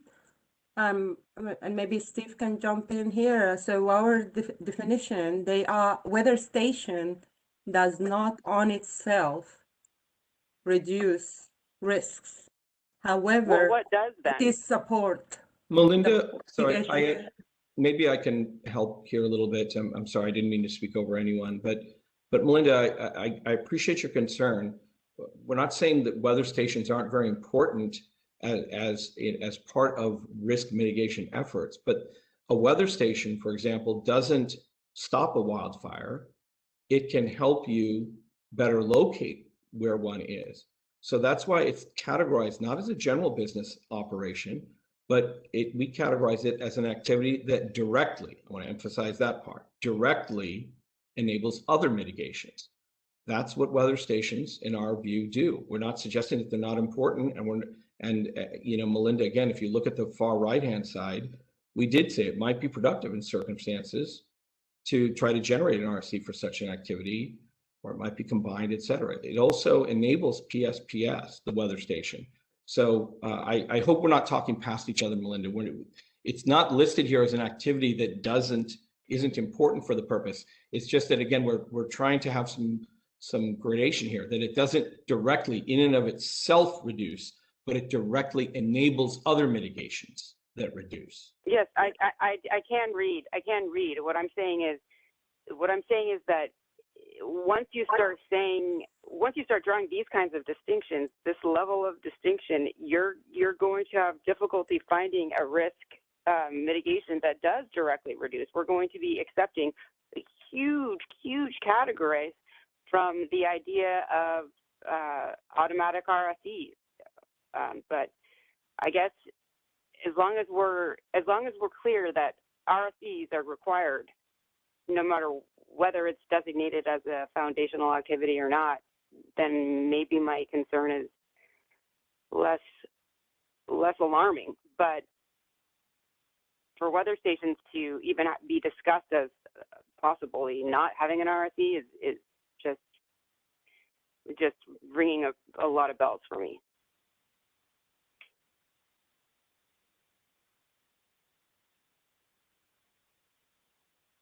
Okay, so can we go back to what are the categories that we can outline here quickly? You know, I guess I'm not seeing a strong need necessarily for categories if we otherwise are choosing a budget threshold. Yeah, I think, but okay, maybe that's why it's not clear why I'm asking for categories. So assume an outreach program or educational training program costs less than like 500,000, right? And we still would like to include that cost or assess it. So if you put a threshold that is large, like millions, based on like building weather stations or building large buildings, or I don't know what else, that cost millions of dollars, like orders of magnitude larger. Your impact in reduce, like their support, okay, they're all supporting mitigation, they're enabling mitigation measures. However, if you put a threshold too large, you would never get to assess the impact of, say, the training programs on reducing or enabling mitigation measures. So if you put thresholds by category, you can capture more elements, foundational elements, than putting an overarching large threshold over all the categories.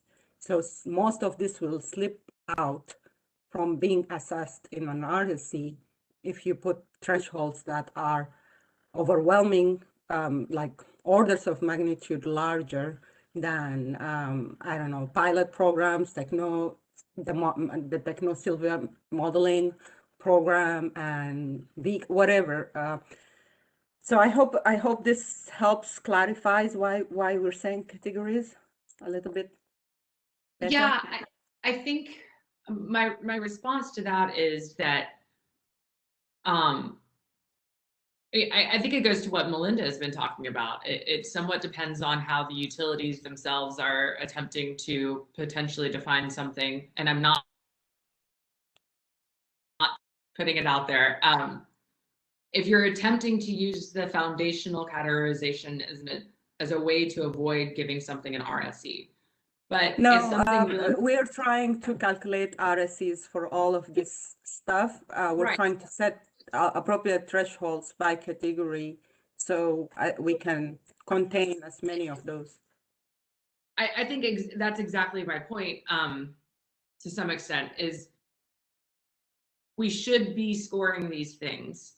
I agree with you, we should be scoring these things, but I think there's a difference between we need laptops and an outreach program or a notification system that to me seems like it would actually have more of a direct impact and potentially could be scored on its own, because the outreach is such a part of achieving the safety goals that if you do not have the outreach, you will not have as high of an RSE for the latter project. So to me, it seems like that's not a foundational program. That's just a program that should be independently scored. So it is about how someone else may be trying to define something to avoid it. Not you guys, but someone else. Yeah, yeah, I understand and your so, concern. Yeah, and so I think, you know, it's like weather stations. I think that weather stations probably can be scored independently as a risk mitigation. It is hard. That does not mean it is easy because it has this cross-cutting impact. But I think it probably could be scored because it is giving them a direct benefit, or giving the utility a benefit. Okay. Okay, thank you, Katie. So it seems it's going to be difficult to move on given the time here. May I chime in on that last on categories and stuff, Ayat? Is there time? Sure. So what would be interesting perhaps would be if under these foundation or subtypes of foundation activities, you mentioned a couple, Ayat, and I thought you were also expressing that this is a phase where it would be educational. But I think that one potential category that comes to mind would be safety management system programs, because they potentially fit the definition of foundational, and they have been used in multiple industries to reduce and prevent catastrophic events, and then they could be risk scored. So there's a suite of safety management system elements that are common across many industries, including quality assurance, quality control, management of change, corrective actions, internal third-party audits, training, that sort of thing. So if that were a category, and if the operators would bring forward RSEs and those programs, I think then that they would then flow into the rate cases, and there would be a lot heightened emphasis in getting these foundational, I would say, safety management system programs adopted in general rate cases and implemented. So I would throw that in the mix.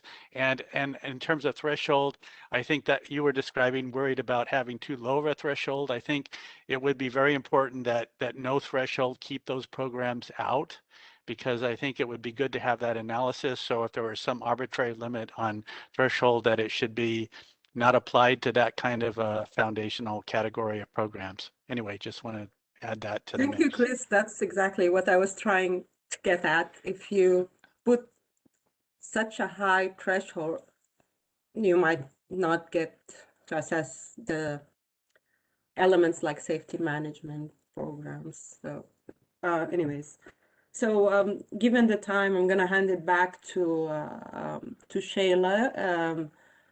But we didn't get through the questions that I was hoping to get through in terms of reaching consensus items.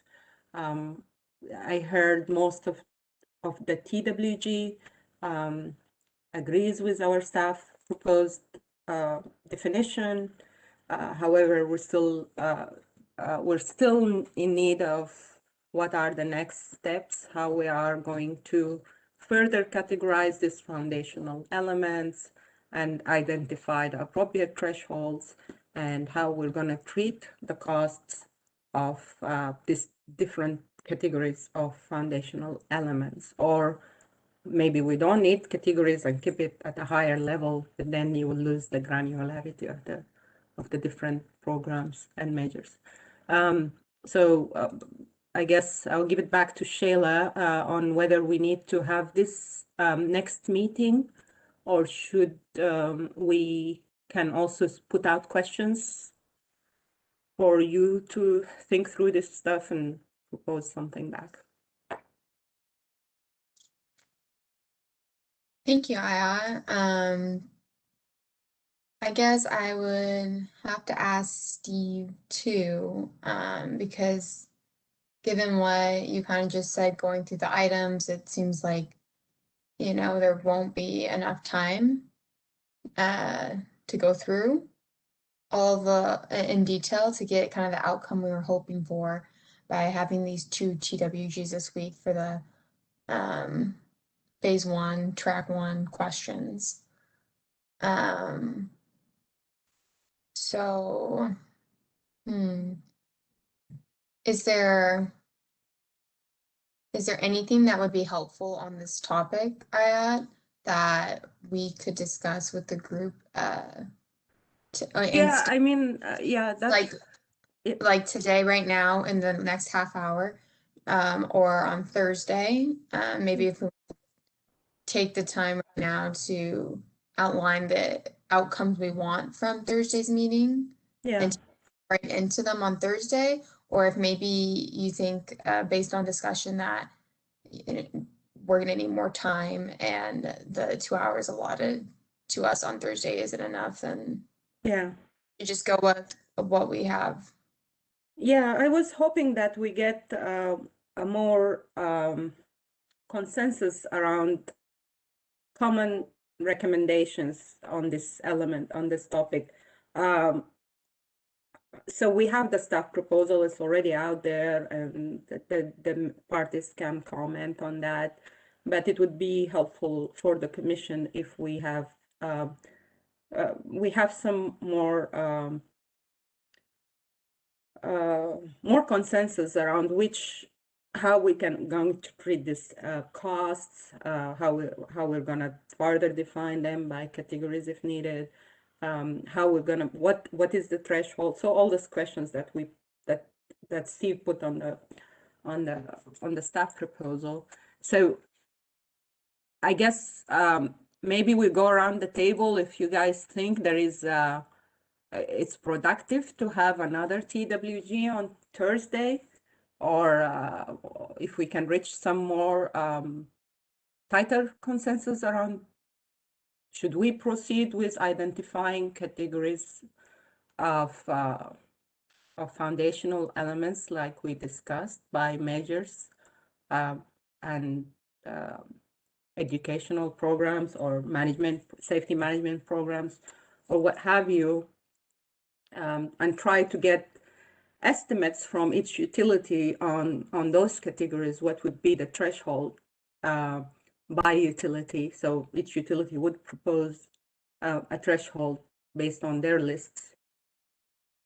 And that's one way to go about it, to get something more based on actual data and more reasonable than having to come up with kind of a generic threshold that might not apply for all utilities. Okay, so how about we go around the table one more time and give each party a chance to comment about what they think, what their thoughts are about what I just said or proposed, and if they would like to meet again on Thursday or would rather have put their comments on the staff proposal, on the ruling. Thanks.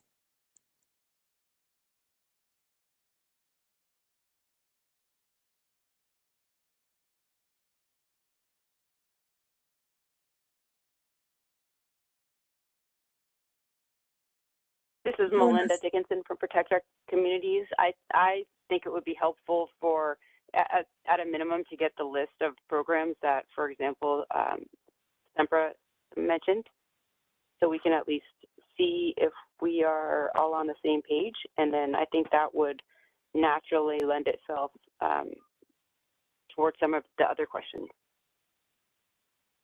I agree. I think getting that list is a really helpful first step.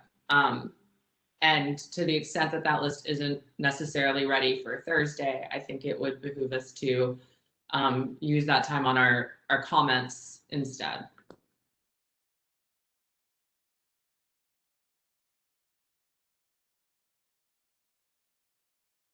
Can we hear from Cal Advocates and the utilities, please?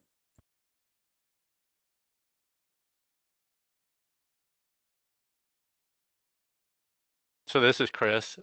So if we were going to meet on Thursday, one thing that I think it would be very educational, if this is part of what this phase can achieve, would be if the utilities did have some, and I know there's limited time, but if they could provide any information about what they envision being part of the foundational programs, it would put the real practical, what is it, and what are we seeing, what are we planning to do with it? If the utilities were open to consideration of safety management systems as a foundational program, perhaps that would be a topic for discussion. It would really be beneficial, I think, for everyone to have that explicitly incorporated into a plan for going forward in this, foundational programs for, potentially even included in the staff proposal. So that could potentially be a topic for the 2-hour meeting on Thursday as well. And then if there were, and I don't know that that would be a topic for Thursday or not, but one of the things that I came away from today's meeting with was, I think Steve was mentioning the topic about how to allocate these programs across risks. And regardless of what the end result of this proposal is, or what the commission adopts, it would be very educational, I think, to have the data reported. So whether a mitigation is allocated all to one risk and then the RSC in that scenario is reported, or whether it's allocated and then the RSC for that is reported as well. So I would think that it would be, regardless of how this is ultimately going to be used, it would be educational to kind of just see, well, this is what comes out of it if you do it this way, and this is what comes out of it if it's done that way. And then folks can understand, how that comes out, and maybe that will start lending itself towards, what are the benefits of this allocation versus that, or whatever. So regardless of what the total or the final outcome or decision is, having that information available or reported, I think there would be some benefit for others to understand. So that's just some thoughts.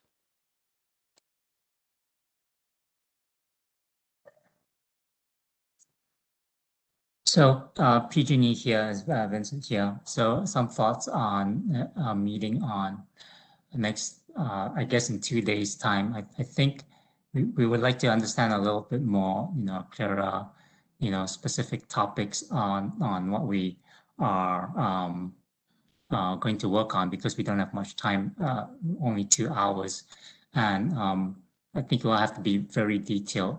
And there are a lot of details that we haven't uncovered yet that I think would lead us to be able to generate such a detailed agenda and specific topics we want to hit. So I'm kind of concerned about that. I've heard general agreement for the definition. I'm not saying total agreement, but some general agreement on the definition, and that's just my interpretation of the meeting. But seems like the other topics, there's a lot of discussions going on, and I'm concerned that we would not be very productive if we weren't able to get more understanding of some of the proposals and understand parties feelings on some of these other items like categories and things like that. So once again, I think we would really like to see a specific agenda because we're running short on time prior to having a meeting, if we do have one. Yeah, just like to piggyback on what Vince said. I mean, unfortunately, we're under some severe time constraints to be able to provide additional information when comments are due, within a couple days period of time. And I mean, Vincent does have some good points that he's mentioned, but we're just not able to provide, a list within the current time frame that's currently available. And we do have our filing that's currently available, which does have our cross-functional factors listed, as well as some of our RSCs that do have more foundational elements located in them.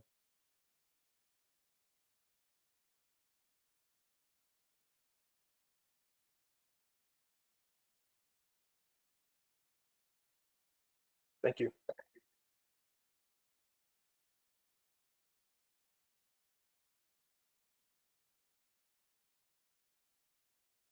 Hey, Chris, Edison, anything more to add?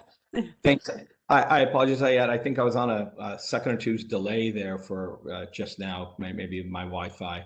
But from SCE's perspective, I think we've been a very active conversationalist in these discussions. We would be happy to participate further. I'm not sure, speaking personally, that we would necessarily be able to come to further agreement through more discussion. We may be able to kind of put finer points on differences or perhaps on subtopics reached, but would not want to promise anything in that regard. And that to the extent the utilities are required to provide further information on short notice for the additional information that was being discussed today, I would again reiterate that anything SCE provides would be illustrative only. We are in a completely different time frame than the other utilities in terms of ramp and estimations, according cost estimations, which would serve as the basis for determining whether a threshold is appropriate or not for the purposes of this exercise. So anything we provide would be illustrative only and would be caveated as such. And if there is a further workshop scheduled, we will be very happy to participate.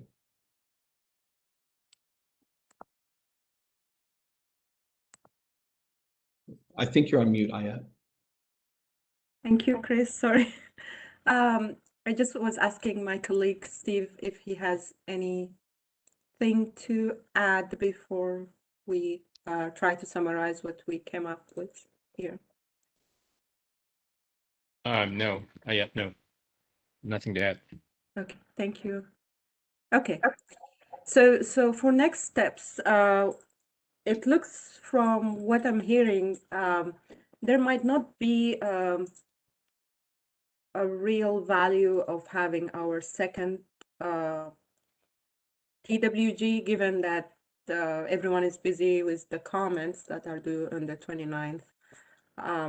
However, few of the suggestions that were made that we might want to consider are whether to include safety management programs as foundational elements, and that was made by Cal advocates.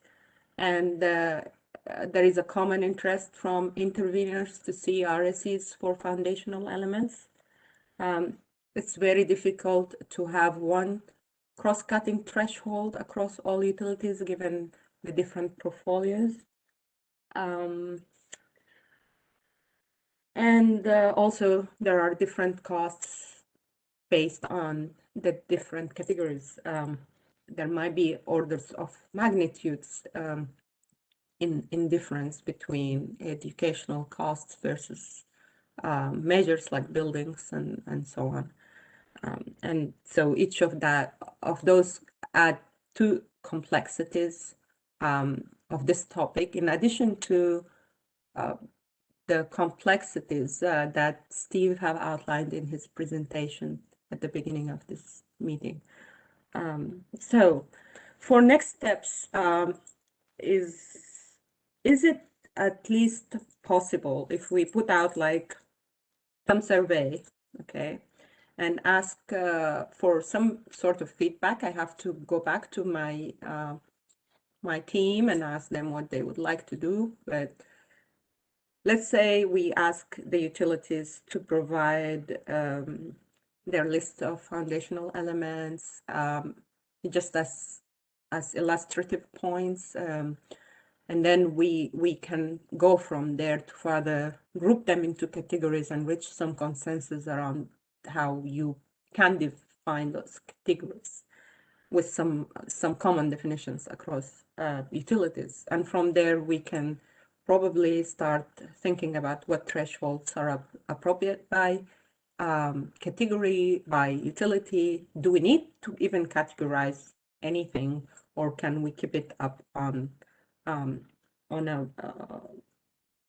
a foundational element, overarching category? So there are all these researchable questions that are yet to be addressed. And given where we are, my inclination is that it might not be the best use of your time to have our next meeting. So you might be able to use that time for your own coming up with the lists, or for addressing the proposal in the ruling. So we will regroup after this meeting internally and see where we would like to go, and reach out with some sort of conclusions and suggestions for next steps, and get your feedback on that. How about that? That works.